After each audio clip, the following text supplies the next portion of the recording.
여러분 안녕하십니까? 오늘의 미국 탑뉴스 브리핑 강혜신입니다. 오늘 미국은 일요일이고요. 한국은 이제 월요일 날이 밝으려고 할 시점 정도 되죠. 자, 오늘 미국의 그 탑뉴스 브리핑에서는 하와이 마우이 산불이 이제 새로운 미국의 아주 비극적인 역사를 세웠다 하는 내용, 그리고 뭐 그에 따른 여러 가지 변화, 또 미국에서, 오늘의 미국을 미국에서 듣고 계신 분들이라면은 은퇴하면은 나는 과연 캘리포니아주에서 방송을 듣고 계신 분 가운데서는 굉장히 많은 사람들이 또 나의 자녀, 또 텍사스, 애리조나 이런 곳으로 이주를 했는데 나는 과연 맞는가? 이걸 역시 기후와 연관돼서 기후 변화, 어떤 자연재해와 연관돼서 여러분들께 전해드리겠고요. 그리고 그 밖에는 주말인데도 불구하고 굉장히 많은 공화당 내부에서의 대선 캠페인들이 있었고, 2024년도 대통령 선거 캠페인은 all about scandal, all about scandal입니다. 이런 내용들을 전해드리겠고요. 그리고 제가 오늘 따로 뗄지 떼지 않을지 시간 봐가면서 보겠는데요. 미국은 일요일이니까 뭐 한국의 월요일에도 해당이 되겠죠. 다른 나라는 그 사이 어디엔가 있을 텐데 날짜, 시간대가요. 과연 그 행복하다는 것이 무엇인가? 좋은 인생, good life를 살아가기 위한 10가지 룰. 저는 많은 오늘의 미국을 듣고 보고 계시는 분들과 마찬가지로 무슨 뭐 긍정적인 생각이나 긍정적인 패턴의 1, 2, 3, 4, 5 이렇게만 하면 여러분들의 인생이 달라집니다. 이런 책과 주장을 별로 믿지 않습니다. 물론 나쁘다는 얘기는 아니에요. 그 순간에라도 딱 듣고 있으면은 괜찮긴 하지만 그런 것은 트렌디한 것이기 때문에 때로는 뭐 추세적인 트렌디한 것이 굉장히 현대인이 살아갈 때 필요할 수도 있지만 그냥 유행, 패션처럼 돼버리는 것, 그런 경우가 많잖아요. 그래서 별로 믿지 않는데, 그런데 사람들이 2000년 넘게 그걸 또 들여다보고 또 곱씹고 한다는 건 가치가 있는 거겠죠. 아리스토텔레스가 얘기하는 good life를 살기 위한 10가지 룰. 오늘 아마 지금 제가 말씀드리는 이 저의 패턴을 보니까 아마도 다시 하지 않을까 이런 생각이 드네요. 그래서 이제 이 같은 내용들을 중심으로 오늘은 2개의 클립이 올라갈 것 같습니다. 먼저 하와이 마우이를 말씀드리겠습니다.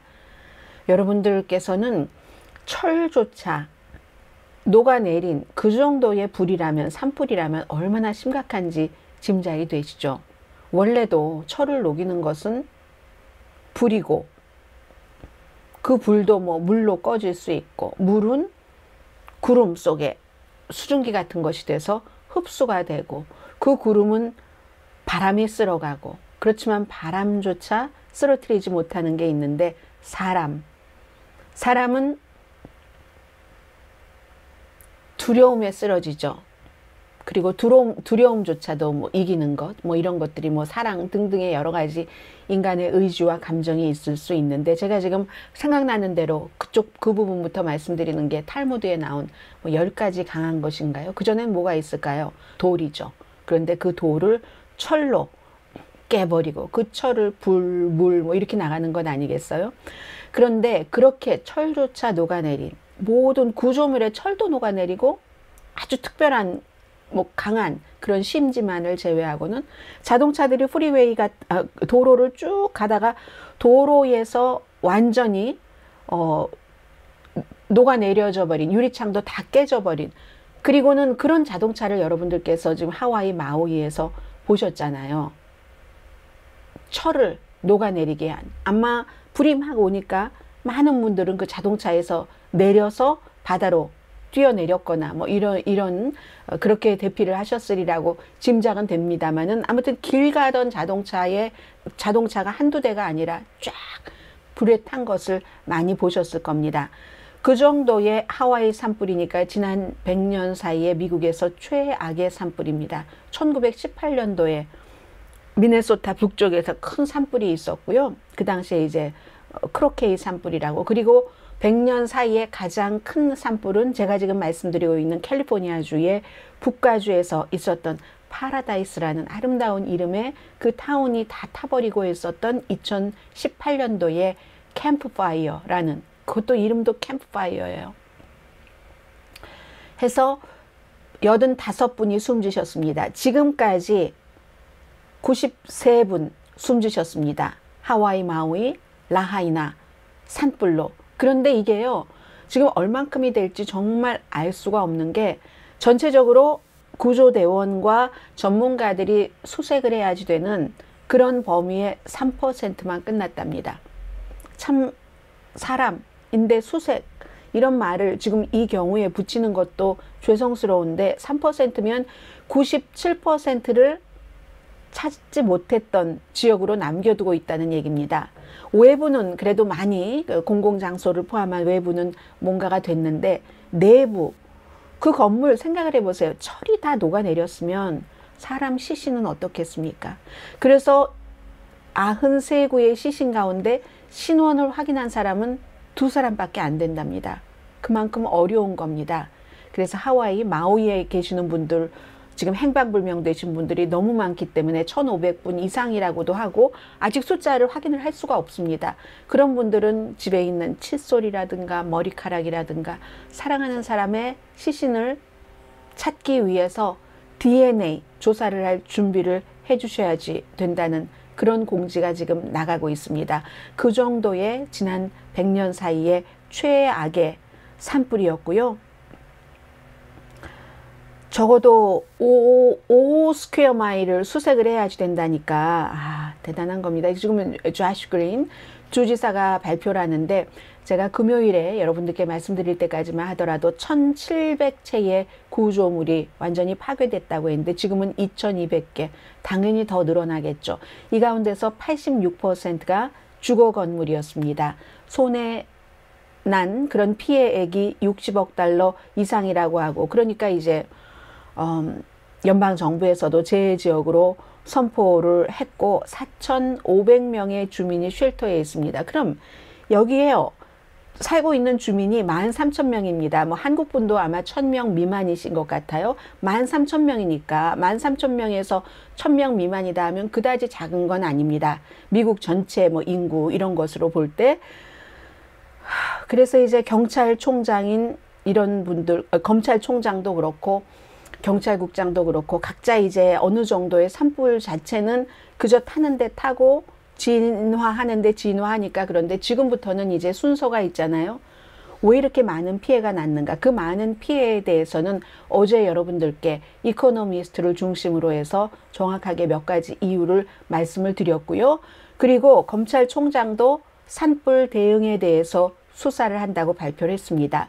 주민들이 텍스트는 받았는데 사이렌은 울리지 않았다는 거거든요. 사이렌 시스템이 작동하지 않아서 텍스트 받은 마지막에 보면은 아주 뭐 검은 연기에 대한 강한 경고이긴 했지만 정확하게 얼만큼 빠른 속도로 오고 있으니까 대피하시오, 이런 경고를 받지는 못했답니다. 그러니까 다시 여기에 대해서 수사를 하게 되고, 그리고 얼마나 빨리, 그렇게 빨리 민가까지 오리라고 상상을 하지 못한 부분도 있었던 거죠. 아래쪽에서 올라오는 허리케인의 그 강한 바람과 위에 쪽에서 내려오는 그런 고기압과 아주 드라이한 이런 풀들과, 그것도 외지에서 온 많은 풀들이 불붙기 더 쉬우니까요, 하와이 것보다. 그래서 이런 사람들이 많이 사망할 수 있는 가능성에 대한 결정적인 그 평가를 하고 결론을 내리는 것, 그리고 산불의 속도, 이런 속도를 과소평가하지 않았는지 검찰이 수사를 한다는 얘기이고요. 그러니 앞으로도 지금 100년 만에 전체적으로 미 전국에서 최대의 사망자를 낸 그런 산불이기 때문에 뉴스가 계속 될 것 같습니다. 그리고 이제 이런 뉴스와 함께 저의 눈에 오늘 일요일 아침에 들어온 내용은 미국에서 가장 빨리 성장하는 지역에 대해서 얼마 전에 여러분들께 보도를 해드렸죠. 가장 빨리 성장하는 10개 카운티 가운데서 뭐 쿡 카운티를 포함해서 6군데 카운티가 텍사스주에 있더라. 그리고 뭐 마리코파, 아주 정치적으로 문제가 많았던 셰리프 국장도 있었고 했던 그런 마리코파 카운티를 포함을 해서 대표적인 도시로는 뭐 휴스턴 같은데 이런 지역이 빠르게 성장하긴 한데 이 미국에서 빠르게 성장하는 도시가 하와이처럼 지난 몇 년 동안 기온이 굉장히 높아졌다고 하잖아요. 고온, 폭염을 겪고 있습니다. 그건 애리조나주도 마찬가지고요. 여러분들께서 다 은퇴하실 때 생각을 해보셔야지 됩니다. 캘리포니아주에서 내가 자그마한 집을 갖고 있었는데 다 은퇴했고 자녀들도 뭐 다 떠나서 다른 주로 가 있고 요 조금 있는 그 돈 몇십만 달러만 되면은 애리조나 세도나 가면은 집을 살 수가 있다네. 캘리포니아주보다 더 크고 이런 집. 그래서 그쪽으로 이사 가신 분들, 텍사스로 이사 가신 분들 굉장히 많은데 어땠습니까? 이번에 폭염 중에 폭염은 휴스턴, 무슨 뭐 애리조나, 피닉스 이런 지역이었었잖아요. 사람들이 많이 가면 돈이 몰려가고 그 돈으로 경제가 활발해지는 거죠. 예를 들어서 텍사스 같은 데로 가셨다면 라스베가스로 가신 분들도 마찬가지지만 세금이 없으니까 그리고 물가가 싸니까 이런 경제적인 요소를 상당히 생각을 하고 가셨는데 그래서 약간의 더위쯤은 라스베가스 뭐 낮에 안 나가는데 텍사스도 뭐 낮에 안 나가는데 이렇게 하고 가셨는데 그게 아무리 내가 안 나가도 그 폭염이 견딜 수 없는 정도가 된다는 겁니다.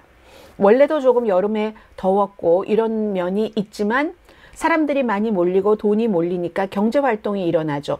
인간이 경제활동을 많이 한다는 것은 기온을 높이는 기후변화, 기후위기가 그쪽 지역에서 많이 지금 그 성장을 하고 있다는 얘기입니다. 그렇게 되는 경우는 결국은 인간의 수명, 여러 가지를 위협하는 게 되는 거죠. 처음에 가셨던 분들이 그래서 여러 가지 막 저택에서 말이야 생활비도 너무 작게 들고 뭐 너무 좋아 이렇게 하시던 분들이 짐을 꾸려서 다시 나오시는 분들도 계시다고 하고요. 보통 이제 선벨트라고 하죠. 선벨트는 이 기사 끝에 좀 전해드리겠습니다. 선벨트 하면 우리가 남쪽 무슨 뭐 굉장히 정치적으로 보수적인 사회적으로 그런 시각을 갖고 있는 사람들이 사는 곳 이렇게 생각하지만요. 캘리포니아주도 3분의 2는 선벨트에 속합니다. 아주 선벨트, 날씨가 좋은 곳. 이렇게 해서 대표적으로 뭐 다른 것들도 조금 있지만 해서 선벨트 쪽으로 갔었던 그런 많은 분들이 그리고 원래 거기에 살고 계시는 분들이 너무 지금 힘들었다는 거죠. 플로리다요? 당연히 선벨트죠. 마이애미 어땠습니까? 물의 온도가 화씨 100도가 넘고 했었던 지역도 있잖아요. 최악의 폭염. 그리고 이제 텍사스 같은 경우 사람들이 또 많이 모이고 하니까 물 공급이라든가 전기 공급 같은 것이 제대로 되지 않고 있죠. 지난 10년 동안 미국에서 선벨트가 전체적인 인구 증가의 75%를 차지했습니다. 그리고 지금은 선벨트가 보통 한 미국의 남북으로 갈라서 미국이라는 큰 지도가 있으면 아래 3분의 1 정도인데 인구는 한 50%, 전체의 50%가 이 선벨트, 남부요. 동남부도 되고 서남부도 캘리포니아주를 포함해서 이렇게 되고 그래서 이곳에 살고 있다는 겁니다. 그래서 요즘에는 제가 악시오스를 봤더니 피닉스에 가셨던 분들, 가족들이 거기 살아서 같이 갔어요 하시는 분들 다시 원래 살고 계시던 곳으로 가기도 하고 미주리주에서 휴스턴으로 텍사스로 갔다가 그러니까 조금 이렇게 서남부로 내려오신 거죠. 그랬다가 다시 미주리주로 가는 것. 또 폭염뿐만이 아니라 허리케인 위험도 있잖아요. 이 남쪽에는 쭉 이제 아래에 바다를 끼고 있으니까 그래서 또 예를 들어서 오레곤에서 애틀란타로 가신 분들 이런 분들은 오레곤이 겨울에는 추우니까 춥기 때문에 뭐 여름에는 애틀란타가 너무 더워서 전기요금이 많이 나왔지만 겨울은 오레곤이 아마 더 추운 것 같아요. 조지아보다. 왜냐하면 조지아는 봄, 여름, 가을, 겨울 한국과 비슷한 사계절이 있지만 남쪽이잖아요. 남쪽인데 비해서 오레곤은 저쪽 북쪽이니까, 서북쪽이니까, 캘리포니아보다도 위니까 춥죠. 샌프란시스코도 겨울 엄청 춥잖아요. 오레곤은 더 춥죠.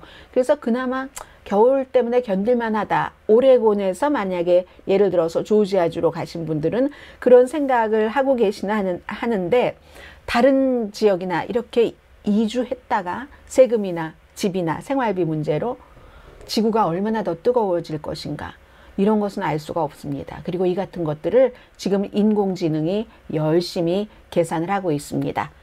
그럼 이 기회에 오늘 미국 일요일이기도 하고 미국의 선벨트 지역을 조금 말씀을 드리겠습니다. 말씀드린 대로 3분의 1 아래쪽 남부, 아니면 3분의 1보다는 조금 덜할 수도 있게 약 3분의 1이라고 말씀을 드리겠습니다. 캘리포니아주의 남쪽이요. 그러니까 북쪽 빼고 캘리포니아주의 3분의 2, 3분의 2는 빼고 3분의 1 남쪽 샌디에고를 포함해서 이게 이제 선벨트고요. 네바다도 조금 네바다는 동남쪽 조금 걸쳐집니다. 그리고 캘리포니아주가 있고 동쪽에 네바다주가 있고 거기 옆에 애리조나잖아요. 애리조나 선벨트, 애리조나 다음에 오른쪽 뉴멕시코, 그 오른쪽 텍사스 당연히 선벨트고요.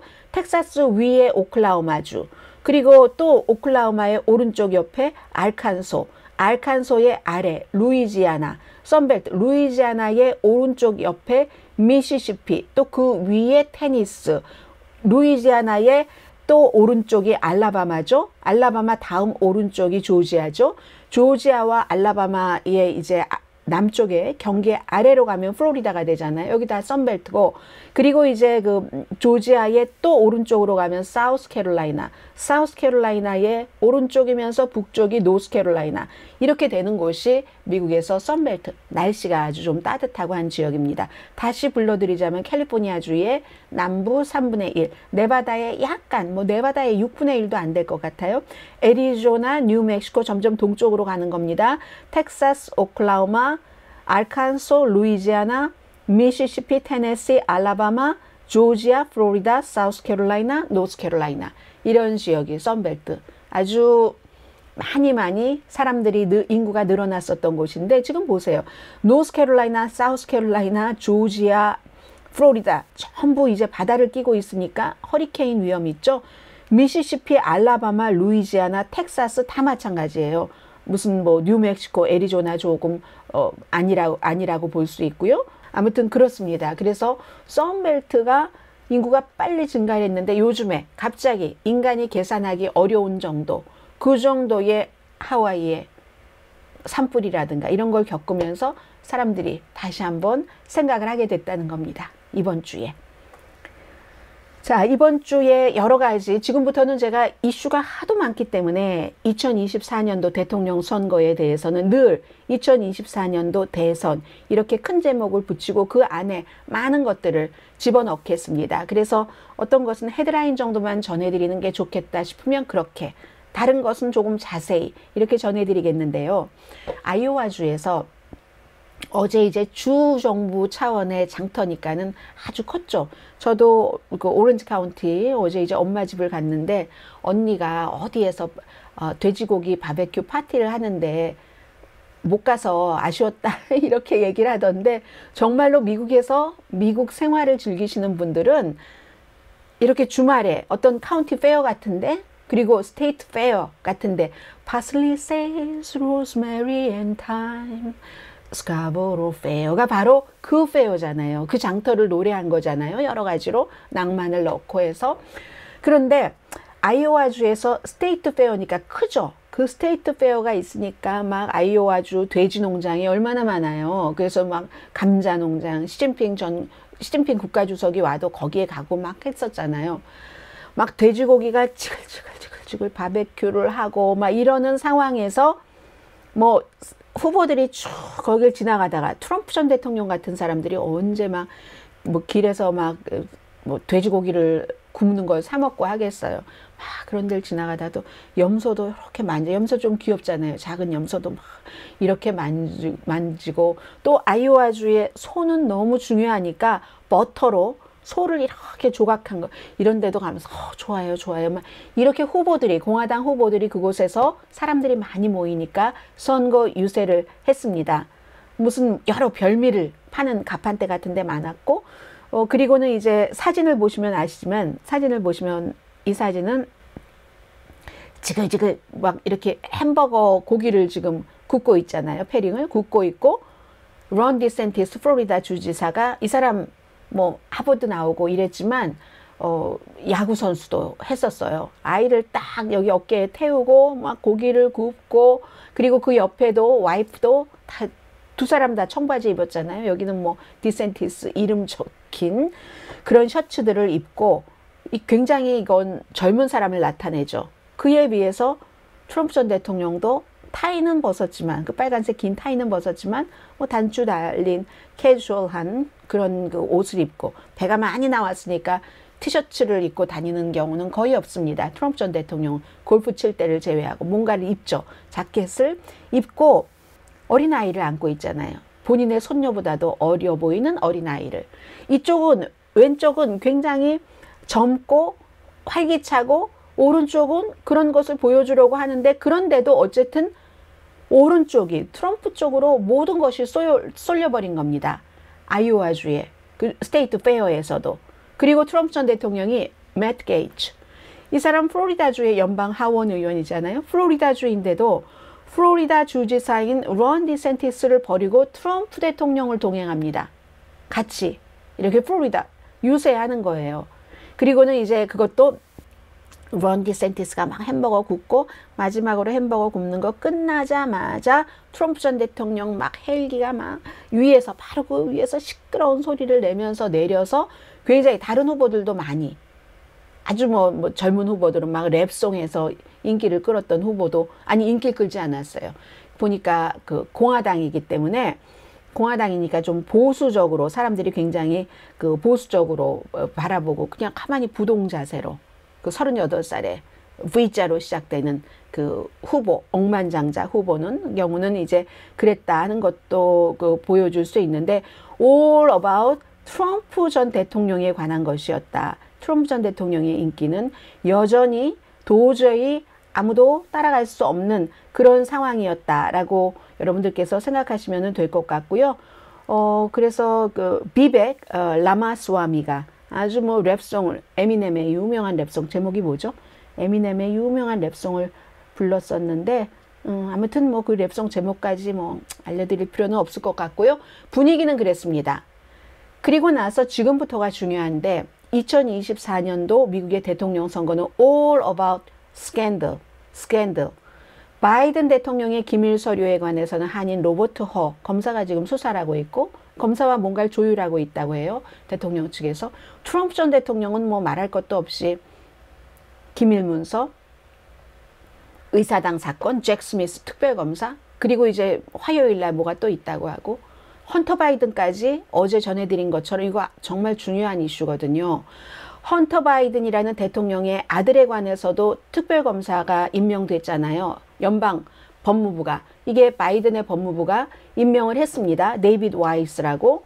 이런 것을 여러분들께서 생각을 하셔야지 됩니다. 어제도 저희 가족들이 이제 여러 명이 앉아서 이런저런 얘기를 하는데, 누구는 제가 느끼기에 트럼프를 지지하는데, 트럼프를 지지한다고 하면 좀 본인이 취패해 보일 수도 있다고 하는 느낌도 약간은 있는 것 같았어요. 그래서 내가 트럼프를 지지하지는 않지만 바이든이 싫어 라고 얘기하지만, 그런 사람들은 거의 트럼프를 지지하는 겁니다.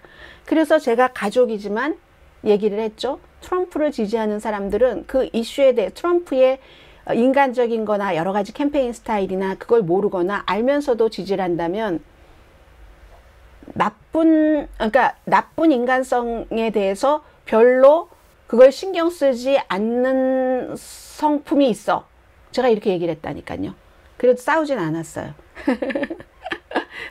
저와 그 가족도 서로의 어느 부분까지 존중하고 어디까지만 가기 때문에. 그러나 저는 뉴스하는 사람이니까 그냥 어느 정도는 그냥 솔직하게 제가 보고 있는 시각을 말하는 편이거든요. 그런데 이게 트럼프 전 대통령 같으면 아들에 대해서 이 정도로 만약에 민주당의 정부가 5년, 6년씩 수사를 하고도 아무런 증거를 내놓지 못했다면 특별검사를 임명하라고 하겠습니까? 안 합니다. 트럼프 전 대통령은 이방카를 아무런 경험도 없는데 무슨 세계은행 총재로 하려고 한다던가, 그리고 실제로 백악관으로 데리고 들어갔잖아요. 경험 없는 사람들을. 그리하여 딸의 남편인 자레드 쿠시너가 사우디아라비아에서 많은 돈을 유치를 했어요. 본인의 사업에. 이랬던 트럼프가 뭐 딸이나 사위 것에 대해서 뭔가를 특별검사를 임명하라고 하겠습니까? 하지 않아요. 그런데 그 트럼프는 이 특별검사를 본인이 지명을 했었던 사람이거든요. 그 사람을 내가 그 사람을 검사로 잘못 지명했어, 이렇게 얘기를 하고 있습니다. 그래서 지금 데이비드 와이스라는, 거의 헌터 바이든의 케이스가 해결될 듯 했었죠. 세금에 대해서도 총기 구입에 대해서도. 그러다가 이 검사가 트럼프 전 대통령이 지명했던 델라웨어의 검사거든요. 데이비드 와이스가 이걸 수사를 쭉 해온 사람이고, 내가 아무래도 특별검사로 일을 하는 게 낫겠어요 하니까 바이든의 법무장관이 그렇게 하라고 했다니까요. 이로써 공화당은 너무 관대하다, 이 검사가, 이렇게 얘기를 하지만 그건 정말 바이든 대통령에게는 이건 거의 치명적이라고도 할 수 있습니다. 지금까지는 백악관에서 어떻게 대처를 했냐면은 아들이 뭐 마약 문제, 뭐 총기 문제, 세금도 뭐 알고 안 냈다가 나중에 냈다고 하고, 이런 것에 대해서 우리 아들이 인간적인 오점이 있는 것 맞다. 맞지만 지금 그 과거보다 더 나은 삶으로 가려고 열심히 노력을 하고 있는 우리 아들이 나는 자랑스럽다. 그리고 그건 그의 개인적인 이름으로 no comment. 이젠 더 이상 no comment를 할 수가 없게 된 겁니다. 거의 검사와 트럼프 전 대통령이 임명을 했었던 그런 델라웨어의 검사와 합의를 할 뻔했잖아요. 그걸 트럼프의 판사가 또 뒤집었습니다. 뒤집어서 특별검사까지 임명을 하게 됐는데, 지금부터는 이 일이 바이든에게 굉장히 무거운 짐으로 다가올 겁니다. 그거 알면서 바이든의 법무장관이 특별검사를 임명했다는 게, 이게 바이든과 트럼프 전 대통령이 조금 다른 점입니다. 그런 점을 말씀을 드리고요. 그리고 마지막으로 조지아주 검찰이 화요일에 조지아 대배심에 이제 트럼프 전 대통령이 불법으로 선거 결과를 뒤집으려고 했다는 것을 이제 최종적으로 보고를 하고, 그리고는 이제 그 내용 자체는 대체 선거인단, 대체라고도 말하지만 가짜라고도 말합니다. 그런 선거인단을 조직하려고 시도를 했고, 조지아 관계자에게도 이 결과 뒤집어라 하는 시도를 했다는 뭐 증인도 2명 나온다고 하고요. 그리고는 이제 뭐 결정을 하겠죠. 대배심에서도. 이게 이제 화요일에 있으니까 굉장히 빅 이슈가 화요일부터 또 시작이 될 것 같고요. 아무튼 all about 미국의 대통령 선거는 지금까지 이 같은 대통령 선거 캠페인이 있어 본 적이 없습니다. 아니, 현직 대통령도 특별검사, 전직 대통령도 특별검사, 현직 대통령의 아들도 특별검사. 그러니까 미국의 미래에 대해서, 미국의 대통령 선거에 대해서 관심이 있으신 분들은 2024년도 지금부터 몇 개월 뒤부터 벨트를 메고 계셔야지 됩니다. 놀라지 않으시려면 벨트를 메고 계셔야지 되고요. 저는 이제 오후에 여러분들께 아리스토텔레스가 얘기하는 인간이 좋은 라이프를 살려면은 어떤 룰을 10가지를 지켜야지 되는가를 또 전해드리겠습니다. 이상 오늘의 미국 탑뉴스 브리핑 강혜신이었습니다.